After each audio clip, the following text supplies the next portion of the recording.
We're here with Charlie Van Derven from Social Advisors, chatting about our smoking topic, which is cryptocurrency.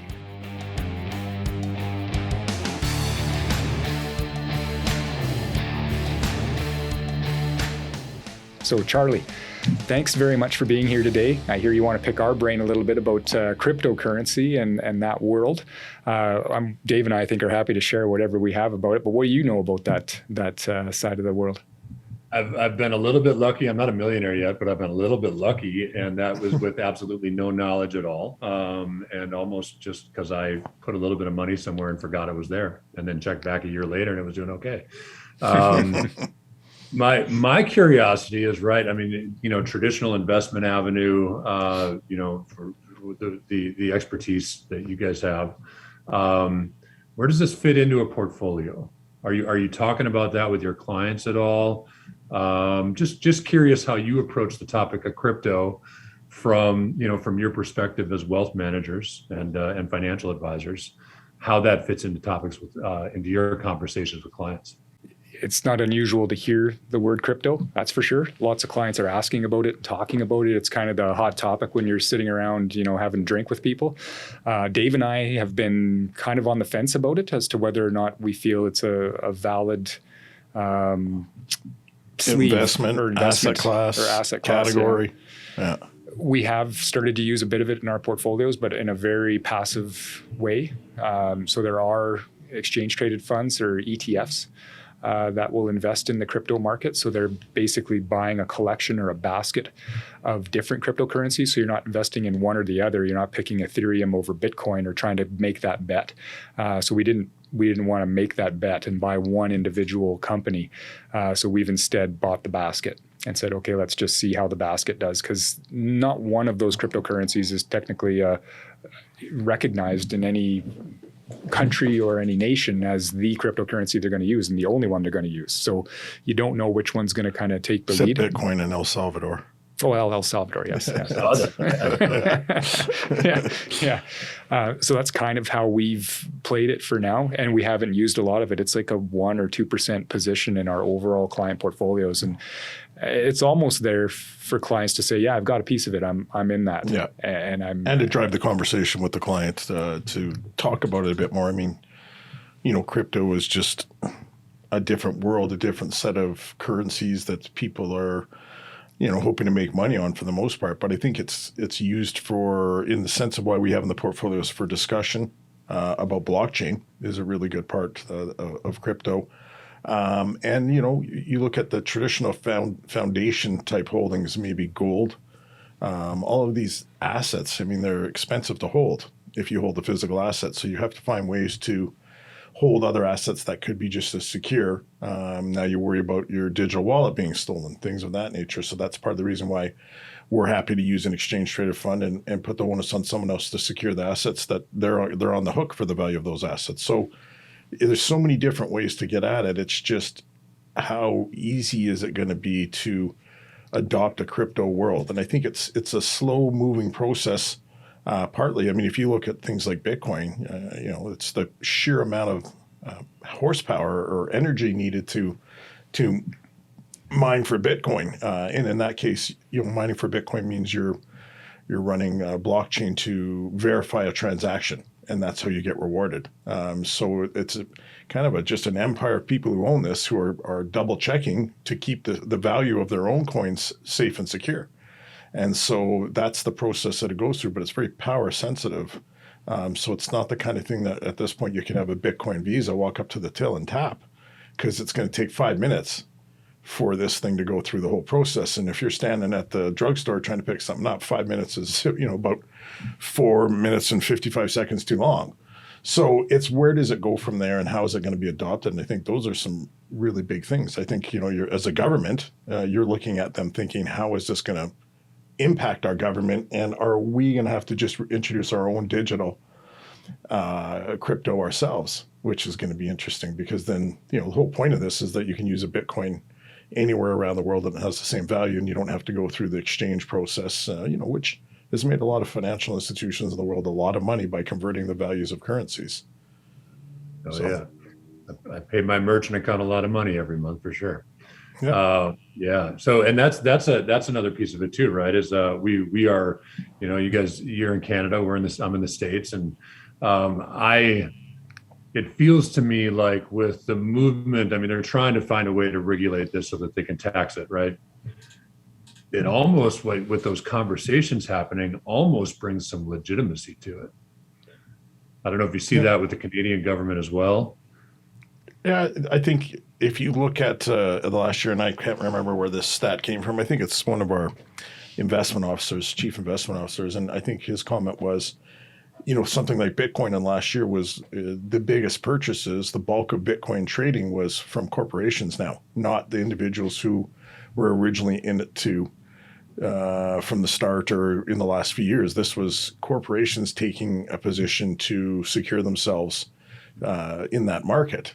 And so that's what, part of the legitimization is when that starts to happen. Governments might be the next strata to reach. But, you had people in Bitcoin and they had a good ride and now it's not the flavor. So they're off to something else, right? So I think it's a dangerous spot. It's volatile. I mean, we just, Tyler said, we cut a 2% sleeve in our portfolios for it. And by the time we went through the process of figuring out how we wanted to do it the right way, the liquid way, all of these types of things, the price of Bitcoin had gone from $30-something thousand US or 50,000 down to $30-something thousand US. Well, it just coincided, luckily, to the timing that we were ready to make our purchase, and we did. And of course, it bounced back to $50,000. So in 3 months, we've added 50% value on that 2% for every single client, which is a percent, which is hard. 1% in the portfolio is hard to get every year on one position.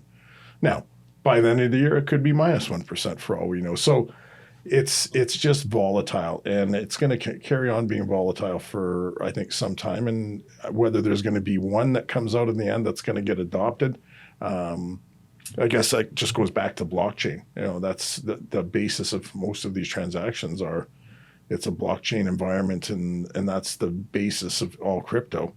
There was talk about how it was mostly for black market money, and that's how you paid for drugs instead of handing a bag of cash or getting a pack of gift cards or something like that. So I'm sure those transactions happen, but at the same time they're happening everywhere in one form or another. So you got Venmo or PayPal or whatever if you want it, right? If you're So I had a good friend of mine, who I'll thank him. His name is Mark. He came over to my house a couple of years ago. And he said, I just got this thing called Cardano. You got to buy this thing called Cardano. I don't know anything about crypto, right? And so I think Mark's position on it was like 5 cents a coin. I think mine was like 13 or 14 cents a coin. And it probably tanked down to 2 cents at one point. Mark got out of it. I forgot it existed. I was trading on a platform called Binance, which was a global platform. And I got an email that said, hey, you got to switch to our US version of the platform. And so I went, oh yeah, I got this one thing. So I went into Binance to switch to the US version, and my $200 investment had become like $2,200. Nice. Just play money on the 200. I was like, wow, all right. All of a sudden I'm excited about this thing. So I dabble. I certainly am not leveraging anything scary against it, but I dabble and have a little fun with it. But I think a lot of people are doing that for some fun, just to get the feel for it, what it is, So I think, if you're investing in it, if you're betting your life savings on it, that's a pretty big risk to take. If you're playing with a few $1,000 and you can afford to lose it, that's fine too. Everybody you talk to, especially younger people, when you talk to them, they want to talk crypto and they're in it, but it suffers the same problems as when the internet boom of trading in the stock market, the .com era, when it was the first day traders got going. It's more like gambling, I think, for them. It's, and they make all the same mistakes with crypto as they did with day trading. This whole, you're supposed to sell when it's high and buy when it's low, not the reverse. So there's a lot of people who just kind of slowly get their money chipped away at it, and then they feed some more into it, and they never talk about the losses, but they talk about the wins. It's like watching somebody on a VLT machine. They always talk about their big wins and never their losses. So, anybody who's dabbling in this, it's not dangerous. It's volatile, and there's a good chance you're going to lose some money along the line, rather than, hit a home run. The people who make money are people like you who forgot you had it. So you have to go look for it. Yeah, I think I got it at 13, 14, 15 cents, wherever it was. And it hit $3 last week or 2 weeks ago or something. It's back down to about 250, but so it was, anyway, fun to watch. Yeah. I'm still in the black. So that's all good. That's good. Yeah. And it didn't disappear either. Yeah, exactly. No, it's still right. Yeah. But listen, Coinbase exchange fees, that feels like a theft, but whatever. Yeah.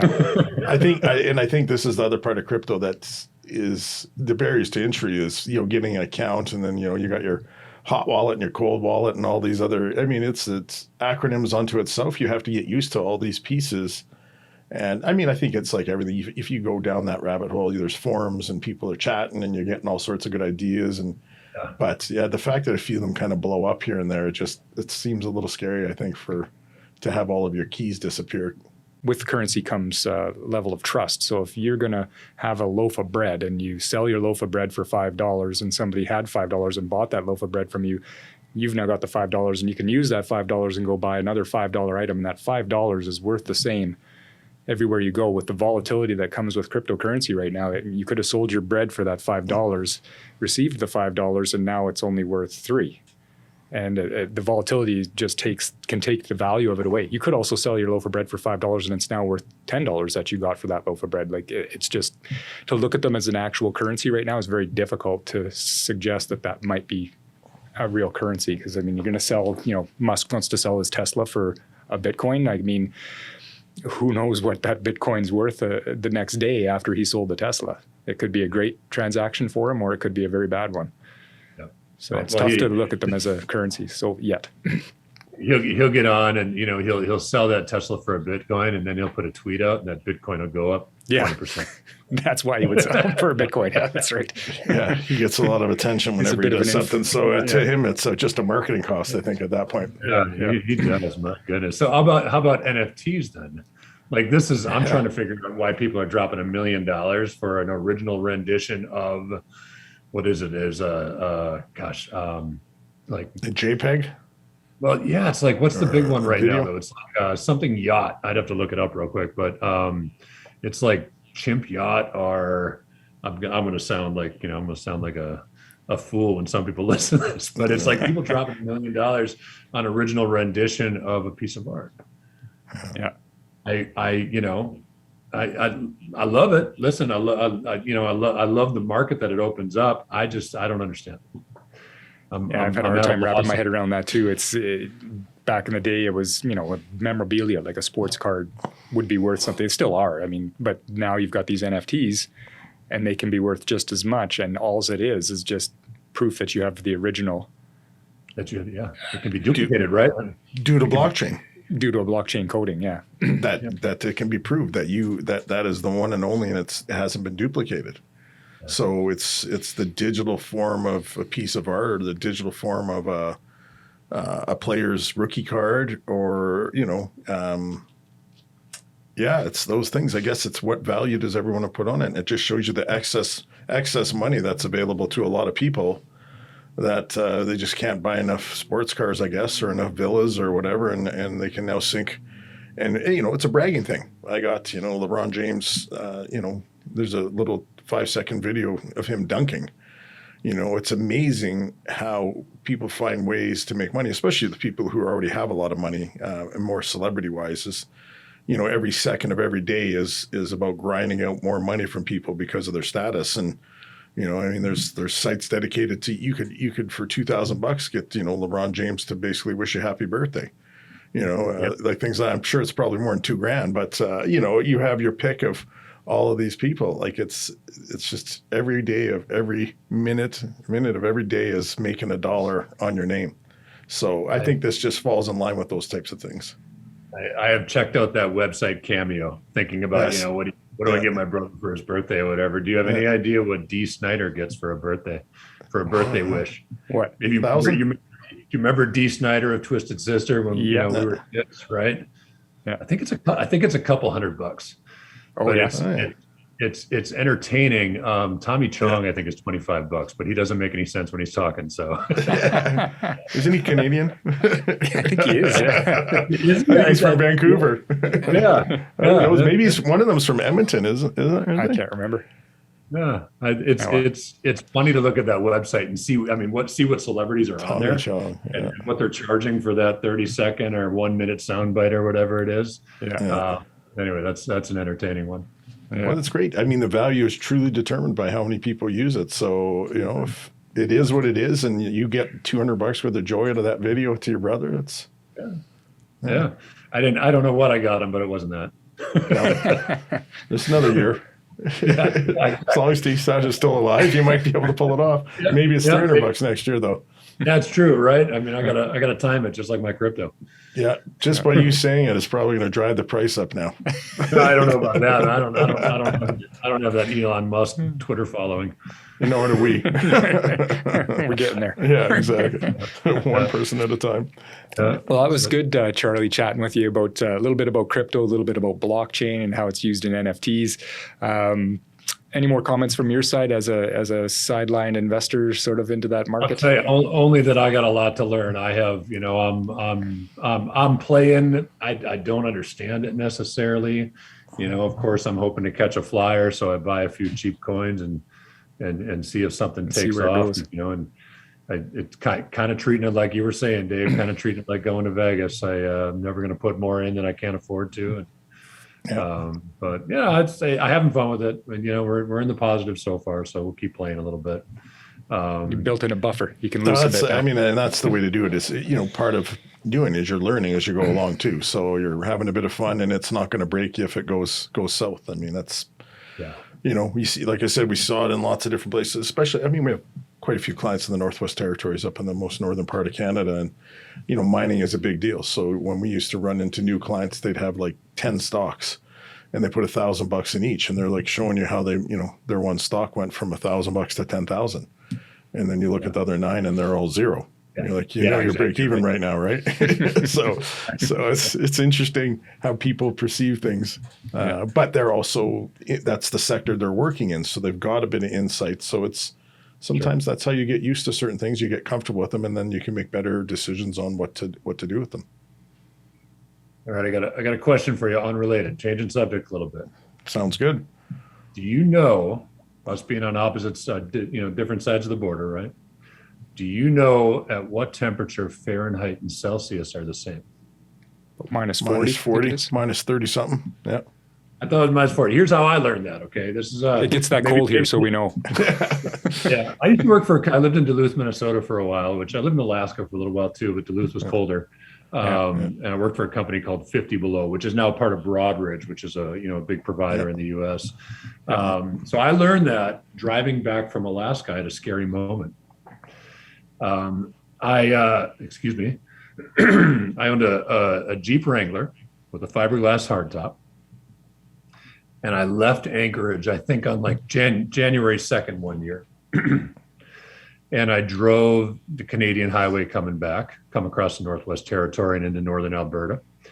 And my Jeep broke down at 8 a.m., right around 8 a.m. And I'd driven the whole night through. And it was 40 degrees below zero. And what had happened, and I don't, it was like a pressure valve or something that got some condensation in it that froze. So we couldn't get any pressure off the engine. So the oil blew out. So I couldn't even really start it without ruining the engine very quickly. Had that, I bet you guys, the highways was snow covered for 1,000 miles. If that happens at 3 a.m., there's no way I survived that. I probably saw 10, 12 cars all night. But it happens at 8 a.m. A friendly gentleman from northern Alberta pulls over. He says, "Hey, I'll get you up to the service station." We were talking in kilometers, not miles at that time. And I said, "Cool, let's go. I'll leave my dogs in the Jeep." He said, "Your dogs will be dead in 10 minutes. So the dogs and I loaded up in this guy's pickup truck, and he ran us up to the service station. We got it all taken care of. But that maybe I should have led with that being the one thing that, people don't know about me. But that's when I learned that 40 Fahrenheit and 40 Celsius were the same, below. Yeah. It's a scary temperature at that Weird temperature. spot to cross. But yeah, it is pretty crazy. Yeah. Yeah. Hopefully we don't see many of those days this winter. No kidding. We're a little bit colder than Duluth here, that's for sure. Yeah. That's not cold. Being on western point of Lake Superior, that's a cool town to be in. I drive through it every once in a while when I'm driving to my cottage back before the border was closed to us. So I would drive through it because I would stop in Grand Forks and Sault Ste. Marie. And then coming home, my first stop would be Duluth and then Regina, Saskatchewan. So I've spent a few nights downtown Duluth on my trips, but not any long-term type stay, but just driving through. Yeah. Quite the interesting railroad there. Yeah. Yeah, for sure. That's a fun town. I was in my 20s. It's got a couple of colleges there, so it's young. It's got, restaurants and nightlife and stuff, and it's on the shore of Lake Superior there. So I don't know. I had a good time in Duluth, Minnesota, but yeah, it's frigid. Anyway, I figured I'd throw that question out. You guys nailed it. Perfect. Yeah. That's good. That's awesome. Yeah. Well, thanks very much, Charlie, for the smoking topic today. It was great chatting with you, and thanks for sharing your time with us. Yeah, of course. My pleasure, guys. Thank you again for the invite. Wonderful to be here. You guys have a great podcast. In what I've listened in prep for us getting together today, you do so well on mic too. You're so good to your guests.